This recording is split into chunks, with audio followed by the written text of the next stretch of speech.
తెలంగాణ పోలీసులు మియాపూర్లో betting యాప్లని promote చేస్తున్న actors heroines మీద కేసు పెట్టాడు. చాలా మంచిది. ఈ యాక్టర్స్ కి ఈ హీరోయిన్స్ కి ₹1 2 కోట్లు తీసుకొని బెట్టింగ్ యాప్లు ప్రమోట్ చేయడం న్యాయమా? తద్వారా ఇప్పుడు మహేందర్ 24 సంవత్సరాల అబ్బాయి డబ్బులు పోగొట్టుకొని సూసైడ్ చేసుకున్నాడు. వాళ్ళ మీద మీరు కేసు పెట్టి వాళ్ళ కుటుంబానికి మీరు 100 కోట్లు ఇచ్చినా తిరిగి ఆ అబ్బాయిని తేగలరా? ఇంకొక విషయం, పోలీసులు ఇలా కేసులు పెట్టినప్పుడు ఇన్వెస్టిగేషన్ అయిన తర్వాత మళ్ళీ కేసులు ఉపసంహరించుకుంటున్నారట.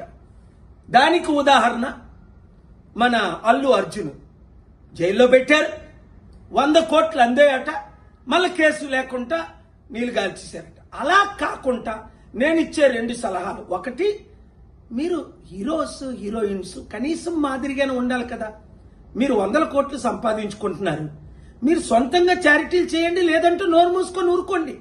ఇంత కక్కుర్తి ఎందుకు? మరలా మీరు వాళ్ళ దగ్గర డబ్బులు తీసుకొని యాప్లు ప్రమోట్ చేయడం. అలాగే కుర్రోళ్ళు, అమ్మాయిలు, అబ్బాయిలు ఇలాంటి పనికిమాల పనులు చేయకండి. ఏదో గెలుస్తామని సూసైడ్లు చేసుకోకండి. మంచి రోజులు వస్తున్నాయి, కష్టపడండి, ఓపిక పడండి. మార్పు రానున్నది, ఆ మార్పును మనం ప్రమోట్ చేస్తాం.